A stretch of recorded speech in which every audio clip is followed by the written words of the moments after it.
Corona को लेकर विशेषज्ञों की सबसे बड़ी चेतावनी ये रहती है कि आप उसे हल्के में न लें। आपने भी अपने आसपास देखा होगा कि जिसने भी कोरोना को गंभीरता से नहीं लिया वो उसका शिकार हो गया। लेकिन जब लॉकडाउन लगाने वाली सरकारें ही आत्म प्रशंसा में डूब जाएं, तो फिर सोचिए कि ये कितना बड़ा खतरा साबित हो सकता है। राजस्थान में कोरोना बेकाबू होने के बाद लॉकडाउन लगा दिया गया है। फिर भी मुख्यमंत्री अशोक गहलोत कहते हैं कि उनके राज्य में दिल्ली और दूसरे राज्यों से हालात बेहतर हैं। लेकिन क्या वाकई में ऐसा है? जयपुर से शरद कुमार की इस रिपोर्ट को देखिए और आप खुद ही ये तय कीजिए। नाम उसका दिया जन अनुशासन पकड़ा था। पहले राजस्थान के मुख्यमंत्री अशोक गहलोत की वो भूल देखिए जिसके लिए वो सोशल मीडिया पर ट्रोल हो रहे हैं। आज 3 मई से हमने 15 दिन का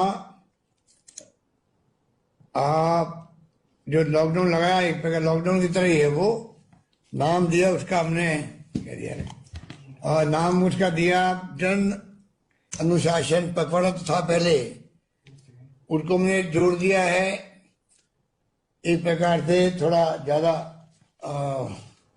नाम भूल गया मैं। गलती तो किसी से भी हो सकती है, लेकिन कोरोना में अगर जनता भटके, बेमौत मारी जाए और फिर भी मुख्यमंत्री खुद अपनी पीठ ठोके तो उसे आप क्या कहेंगे? क्या ऐसी भूल को माफ किया जा सकता है? क्या मारामारी ऑक्सीजन की है? कैसे सीन आ रहे हैं देश के अंदर, चाहे मध्य प्रदेश हो चाहे यूपी के हो। हम यहाँ आंकड़े छिपाते नहीं हैं, कई राज्य तो अपने आंकड़े छिपाते भी है, सब कुछ करते होंगे, पर हकीकत हमने फिर भी कंट्रोल काफी हद तक कर रखा है। राजस्थान के मुख्यमंत्री का दावा है कि उनके राज्य में दूसरे राज्यों के मुकाबले हालात बेहतर हैं, लेकिन क्या वाकई में ऐसा है?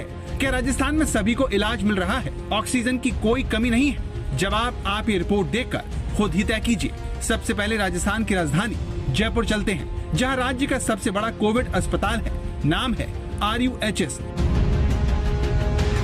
आज तक संवाददाता शरद कुमार मुख्यमंत्री अशोक गहलोत के दावे की पड़ताल करने जब यहाँ पहुँचे तो हमें अस्पताल के बाहर खड़ी एक एम्बुलेंस के ड्राइवर ने इशारा करके बुलाया। 2 घंटे से घूम रहा हूँ इसमें के अंदर, वो कह रहे हैं कि बेड है ही नहीं। शरद कुमार जब यहाँ पहुँचे तो हमें एम्बुलेंस के अंदर ये मरीज इस हालत में मिला। कोई भी बता सकता है कि इस मरीज की हालत बहुत खराब है, उसकी सांसें उखड़ रही हैं। शरद कुमार ने जब उनके साथ आए परिजनों से पूछा तो बताया गया कि उनकी निजी ऑक्सीजन खत्म हो गई है, इसीलिए मरीज की हालत बिगड़ती जा रही है। लेकिन जब हमने पूछा कि अगर इतनी हालत खराब है तो फिर इसे अस्पताल में भर्ती क्यों नहीं करवाया जा रहा, इस सवाल का जवाब जो हमें मिला वो एसी कमरे में बैठकर बड़े बड़े दावे करने वाले मुख्यमंत्री से बिल्कुल भिन्न था। सरकार कहती है कि संसाधन की कमी नहीं है, लेकिन देख सकते हैं किस तरह से राजस्थान के सबसे बड़े कोविड अस्पताल के बाहर है वो मरीज, यहाँ पर उसकी सांसें अटक रही है लेकिन जगह नहीं है। इस तरह के हालात यहाँ पर है। कहाँ से लेके आए हैं? RUHS से लिया है, इनको भर्ती नहीं किया अभी। क्या कर रहे हैं? बोले बेड नहीं है। बेड नहीं है। जयपुर में RUHS के बाहर ऐसे मरीजों की भरमार है जिनकी सांसें थम रही हैं। चिलचिलाती धूप में आप भी देख सकते हैं कि राजस्थान के सबसे बड़े कोविड अस्पताल के बाहर एम्बुलेंस की भीड़ है, जिनमें लेटे मरीज ऑक्सीजन और इलाज दोनों के लिए तड़प रहे हैं। राजस्थान में कर्फ्यू के बावजूद कोरोना का संक्रमण थमने का नाम नहीं ले रहा है। सबसे ज्यादा हालात खराब जयपुर में हो रखे हैं। मैं अभी RUHS के सामने हूं, जहां पर हर 5 मिनट में सन्नाटा एम्बुलेंस से टूट रहा है। आप देख सकते हैं किस तरह से यहां पर एम्बुलेंस की कतारें लगी हुई हैं। अगर आप गेट के बाहर देखें और गेट के अंदर देखें तो एम्बुलेंस ही एम्बुलेंस है। सवाल यह है कि अगर राजस्थान में हालात बाकी राज्यों से बेहतर हैं, तो फिर इस चिलचिलाती धूप में लोग इतने बेसहारा क्यों हैं? ये वो सवाल है जिसे सोच कर जनता अपना आपा खो रही है।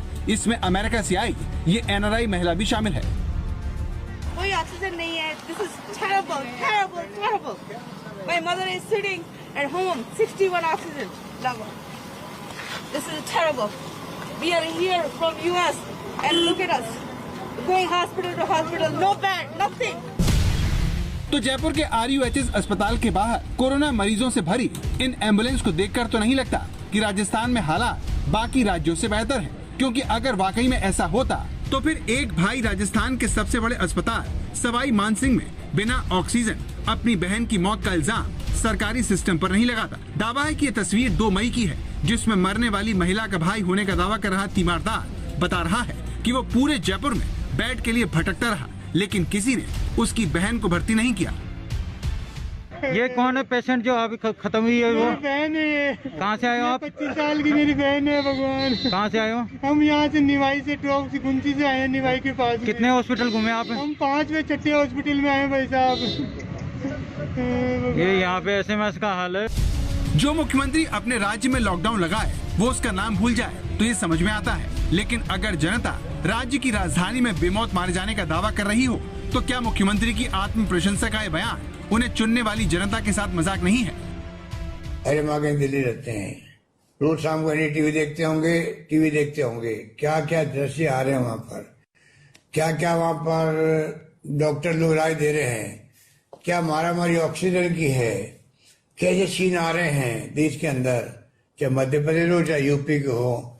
हम यहाँ आंकड़े छिपाते नहीं हैं, कई राज्यों तो अपने आंकड़े छिपाते भी है, सब कुछ करते होंगे, पर हकीकत हमने फिर भी कंट्रोल काफी हद तक कर रखा है। सोचिए, जयपुर में ये हालात है तो राजस्थान के छोटे छोटे शहरों में क्या हो रहा होगा, इसका भी उदाहरण पाली के रूप में आपके सामने है। मिनी ट्रक में लेटी ये 60 साल की चांद कंवर है, जिनका बीपी बढ़ने पर पहले इन्हें प्राइवेट अस्पताल में भर्ती करवाया गया, लेकिन जब इनकी सांसें उखड़ी तो डॉक्टरों ने कोरोना की आशंका जताई और बांगड़ अस्पताल में ले जाने को कह दिया। जब एम्बुलेंस नहीं आई तो मिनी ट्रक में ही उनकी बहू अस्पताल के ट्रॉमा वार्ड पहुंची।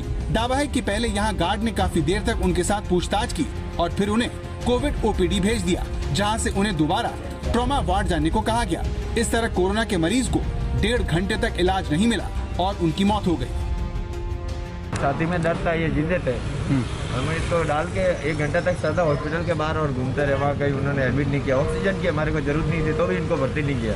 इस पार से उस पार भेज रहे हैं, कभी इधर भेज रहे, यहाँ लाया, फिर सामने भेजा, फिर इधर भेजा, इधर से गेट बंद कर दिया, फिर बाहर से गाड़ी घुमा के लेके आए, फिर इधर आए, उन्होंने बोल दिया, फिर तब आप आए, मीडिया वाला आए, तब इन्होंने एडमिट भी नहीं करता। बच्चे को 100 नंबर भेज रहे हैं, जिंदा लेके आए, लेकिन बच्चा के नहीं लेके जा पाए। रोते हुए परिजन कहते हैं कि अगर समय पर एम्बुलेंस मिल गई होती, इधर उधर भेजने में 1.5 घंटे खराब नहीं किए होते तो शायद उनका मरीज बच सकता था। यानी दूसरे राज्यों की तरह राजस्थान में भी लोग इलाज के लिए भटक रहे हैं और सरकारी सिस्टम की भूल भुलैया में घूमते हुए मारे जा रहे हैं। ऐसे में सवाल उठता है कि क्या वाकई में राजस्थान में हालात दूसरे राज्यों से बेहतर हैं? इस सवाल पर मुख्यमंत्री अशोक गहलोत एक और दलील लेकर पेश होते हैं। विशेषज्ञ भी मानते हैं कि कोरोना महामारी की दूसरी लहर में भारत छोड़िए विकसित देशों की स्वास्थ्य सेवाएं भी ढह सकती थी, लेकिन सवाल मुख्यमंत्री के रवैये पर है, जो मरती और बिलखती जनता के बीच भी ये कहने की हिम्मत रखे कि उनके राज्य में हालात दूसरे राज्यों से बेहतर हैं। शरद कुमार,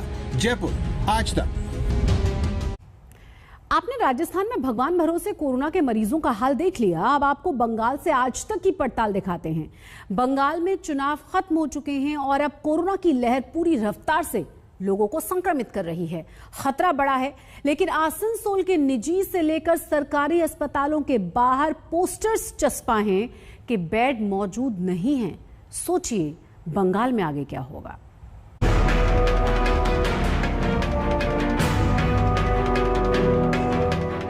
बंगाल में कोरोना की रफ्तार हर नए दिन के साथ डरा रही है। चुनाव खत्म होने के बाद अब कोरोना विस्फोट के संकेत साफ साफ मिलने लगे हैं।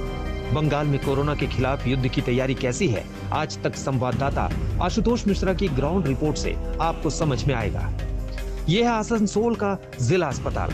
आप देख सकते हैं इमरजेंसी वार्ड के बाहर एक मरीज लेटा हुआ है, लेकिन सुध लेने वाला कोई मेडिकल स्टाफ मौजूद नहीं। यानी सब कुछ भगवान भरोसे है। चौंकाने वाली बात यह है कि हालात पर बात करने के लिए अस्पताल में ना सुपरिंटेंडेंट मिले, ना कोई और प्रशासनिक अधिकारी। अब आपको आसनसोल के सबसे बड़े प्राइवेट अस्पताल HLG आपको लिए चलते हैं। पिछले कुछ दिनों में संक्रमण बढ़ा है, इसलिए अस्पताल में बेड कम पड़ने लगे हैं। अस्पताल प्रशासन ने सफेद कागज पर नोटिस चिपका दिया है कि आइसोलेशन बेड उपलब्ध नहीं है। इतना ही नहीं, इस महामारी से लड़ने के लिए सबसे कारगर हथियार टीकाकरण भी रोक दिया गया है।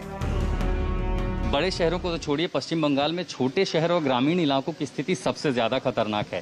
जो बड़े बड़े अस्पताल हैं, दरअसल मरीजों की संख्या इतनी ज़्यादा है कि इन अस्पतालों ने अपनी बेड की संख्या तो बढ़ा दी है, ऑक्सीजन बेड भी बढ़ा दिए हैं, लेकिन बावजूद संख्या इतनी है कि लिखना पड़ रहा है नो आइसोलेशन बेड अवेलेबल। आज तक के कैमरे के सामने ऐसा ही एक परिवार दिखाई पड़ा जो अपने परिवार के सदस्य को लेकर अस्पताल पहुंचा, लेकिन आईसीयू बेड खाली ना होने के चलते उसे निराश होकर वापस जाना पड़ा। अभी कोरोना के केस बढ़ने शुरू हुए और हॉस्पिटल में ना तो बेड है और ना ही टीका। हॉस्पिटल के प्रबंधक सुब्रतो चटर्जी ने बताया, अब सबसे बड़ा संकट ऑक्सीजन का है। It's a huge demand. This is a huge demand. 50 cylinders, D-type cylinders, that's in 7 cubic meter cylinders we used to consume. But now we are touching 160 cylinders. More than three times. 3 times. Every patients that are coming, they are on the oxygen support. Oxygen की किल्लत को लेकर बंगाल और केंद्र सरकार के बीच बातचीत शुरू हो गई है, लेकिन कोरोना के खिलाफ सबसे बड़ा हथियार यानी टीकाकरण बहुत धीमी रफ्तार से चल रहा है। आसनसोल में टीकाकरण सरकारी अस्पतालों में भी नहीं हो पा रहा है। ईएसआईसी अस्पताल में भी पिछले 1 सप्ताह से टीकाकरण बंद है। अस्पताल के बाहर नोटिस लगा दिया गया है कि वैक्सीनेशन नहीं होगा। सबसे बड़ी चुनौती वैक्सीन को लेकर के है। सबसे बड़े प्राइवेट अस्पताल में हो, यहाँ ईएसआईसी अस्पताल में हो, यहाँ सीधा लिख दिया गया है नो वैक्सीन नो कूपन। 6 तारीख की तारीख भी है और लोगों का भी कहना है कि पिछले चाहे पहला डोज हो चाहे दूसरा डोज हो, पिछले कई दिनों से लगातार चक्कर लगा रहे हैं। आसनसोल शहर से आगे अगर रानीगंज जैसे सुदूर इलाकों में जाते हैं तो वहां भी टीकाकरण की रफ्तार सुस्त पड़ी है। सरकारी टीका केंद्र पर दूसरे चरण का टीका तो लग रहा है, लेकिन पहली डोज मौजूद नहीं है। रानीगंज के स्वास्थ्य केंद्र के बाहर वैक्सीन की अनुपलब्धता के नोटिस भी लगा दिए गए हैं। आसनसोल शहर से जब आप बाहर आते हैं रानीगंज के इलाकों में, तो यहाँ पर स्थिति देखिए, सरकारी सेंटर है, यहाँ वैक्सीनेशन चल रहा है, टीकाकरण चल रहा है, लेकिन ये सब वो लोग हैं जिन्हें दूसरे डोज की जरूरत पड़ती है। दिक्कत अब पहले डोज को लेकर के है, क्योंकि पश्चिम बंगाल में स्थिति चिंताजनक है, लेकिन लोगों को इसकी फिक्र दिखाई नहीं पड़ती। चुनाव के दौरान सोशल डिस्टेंसिंग की और संक्रमण से संबंधित तमाम नियमों की धज्जियां जमकर उड़ाई गई और अब जब चुनाव खत्म हो गए हैं तब भी लोग लापरवाह हैं। आसनसोल के बाजारों में उमड़ी भीड़ मुख्यमंत्री के नियम नहीं मान रही। लोग धड़ल्ले से सड़कों पर उतरे हैं। न भीड़ की चिंता है, न मास्क पहनने की फिक्र। लॉकडाउन का कितना इम्पैक्ट दिखाई दे रहा है? लॉकडाउन का तो देख रहा है हालत आपका। कितने बजे से कितने बजे तक है लॉकडाउन? सुबह 7 बजे से 10 बजे तक बोलो। जो लोग मान रहे हैं, थोड़ा थोड़ा तो आदमी लोग मान रहे हैं, थोड़ा थोड़ा। अभी से मरीजों को अस्पताल में बेड के लिए दर दर भटकना पड़ रहा है। छोटे शहरों में टीकाकरण ठप हो गया है। कोई नहीं जानता कि पश्चिम बंगाल में इस विस्फोटक स्थिति की ये महज शुरुआत तो नहीं। लंबे चले पश्चिम बंगाल में विधानसभा चुनावों के बाद कोरोना से संक्रमण का खतरा बढ़ेगा, स्थिति भयानक होगी, इसका अंदाजा तो लगाया गया था। और अब जब चुनाव खत्म हो चुके हैं तो संक्रमण का असर दिखाई पड़ने लगा है। आसनसोल जैसे शहरों में निजी अस्पतालों में बेड की किल्लत होने लगी है, ऑक्सीजन की खपत बढ़ गई है और सबसे चिंता की बात ये कि टीकाकरण भी लगभग ठप पड़ गया है। ऊपर से जनता है कि नियमों को मानती ही नहीं। अगर जल्दी ही ठोस कदम नहीं उठाए गए तो पश्चिम बंगाल में ये स्थिति विस्फोटक से भी बदतर हो जाएगी।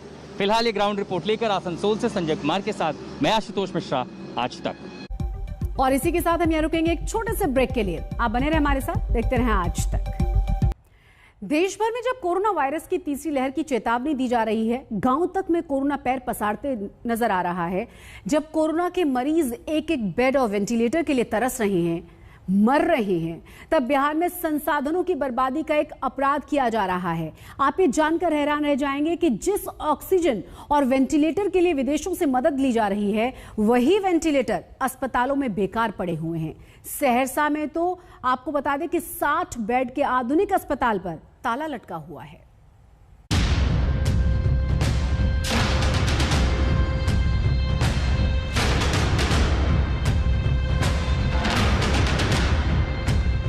स्वास्थ्य सेवाओं में देश के सबसे पिछड़े राज्यों में शामिल बिहार में इतना भव्य अस्पताल देखकर किसी को भी खुशी हो सकती है, लेकिन सहरसा जिले के सिमरी बख्तियारपुर प्रखंड में बने इस कोविड अस्पताल की हकीकत जानकर न सिर्फ आप दंग रह जाएंगे, बल्कि आपको यह जानकर गुस्सा आएगा कि जिस बिहार में लोग ऑक्सीजन की कमी से मर रहे हैं, अस्पतालों में बेड के लिए इधर उधर भाग रहे हैं, उस बिहार में 60 बेड का कोरोना मरीजों के लिए बना यह अस्पताल खाली पड़ा है, उस पर ताला लगा है। इस अस्पताल पर ताला इसलिए लगा है क्योंकि इस सरकारी हॉस्पिटल को मरीजों का इंतजार है। यानी ये देश का पहला ऐसा अस्पताल है जिसमें कोरोना मरीजों को ठीक करने की जरूरत का हर इंतजाम है सिवाय मरीजों के। जबकि अस्पताल की 2 मंजिला इमारत के अंदर 60 मरीजों के लिए आइसोलेशन वार्ड है, मरीजों के लिए ऑक्सीजन की व्यवस्था है। यहाँ तक कि हर कोरोना मरीज को गर्म पानी देने का भी इंतजाम इस अस्पताल में है। आज तक संवाददाता रोहित कुमार सिंह जब यहाँ पहुँचे तो हमें यहाँ ताला लटका मिला, जबकि कोरोना आने के बाद इस अस्पताल को पिछले साल ही शुरू कर दिया गया था। आखिर ये अस्पताल क्यों बंद है, ये जानने के लिए रोहित सिंह ने सिमरी बख्तियारपुर के प्रखंड विकास पदाधिकारी मनोज कुमार को फोन किया और इस अस्पताल का ताला खुलवाया। आज तक की टीम जब इस अस्पताल के अंदर गई तो उसने ऐसी तस्वीर कैद की जो बिहार में कोरोना से अपनों को खोने वालों को रुला सकती है। अस्पताल के अंदर जाने पर पता चला कि ये कोविड-19 अस्पताल 60 बेड से लैस है। पता चला कि अस्पताल में हर बेड के लिए ऑक्सीजन सिलेंडर के साथ साथ अन्य सुविधाएं जैसे गर्म पीने के पानी के लिए इलेक्ट्रिक जग और साफ पानी पीने के लिए आरओ उपलब्ध है। बिहार क्या देश के किसी भी राज्य के किसी भी शहर के अस्पतालों में बेड नहीं है? बिहार में भी ऐसा ही है। गया की ये तस्वीरें आज तक नहीं देश को दिखाई थी। बताया था कि कैसे जमीन पर लिटाकर कोरोना के मरीजों का इलाज करके प्रशासन एहसान कर रहा है, जबकि यहाँ चारों तरफ अफरा तफरी थी। फिर भी लोग सब जानते हुए सरकारी बदइंतजामी का कड़वा घूंट पीने को मजबूर थे। सवाल यह है, अगर सहरसा में मरीज नहीं मिल रहे तो फिर गया के इन लोगों को या फिर सहरसा के आसपास के मरीजों को इस अस्पताल में भर्ती क्यों नहीं किया गया, जहां एक नहीं 2-2 फ्लोर पर 60 बेड की व्यवस्था है, ऑक्सीजन है, जरूरी दवाएं सकते हैं। इस अस्पताल पे ताला लटक रहा है। काफ़ी विचलित करती हैं ये तस्वीरें कि जब देश में लोग बुनियादी चीज़ों के लिए इस वक्त तरस रहे हैं, ऑक्सीजन, बेड्स, वेंटिलेटर, वहाँ इस अस्पताल में काफ़ी चीज़ें हैं उपलब्ध। बेड्स की व्यवस्था है, ऑक्सीजन सिलेंडर्स की व्यवस्था है, लेकिन मरीज़ को तरस रहा है ये अस्पताल और शायद इसीलिए प्रशासन ने इस अस्पताल को बंद रखने में ही जो है अपनी भलाई समझी है। कैमरा पर्सन आनंद कुमार और धीरज कुमार सिंह के साथ रोहित सिंह, सिमरी बख्तियारपुर, सहरसा, आज तक। और इसी के साथ हम यहाँ रुकेंगे एक छोटे से ब्रेक के लिए। आप बने रहे हमारे साथ, देखते रहें आज तक।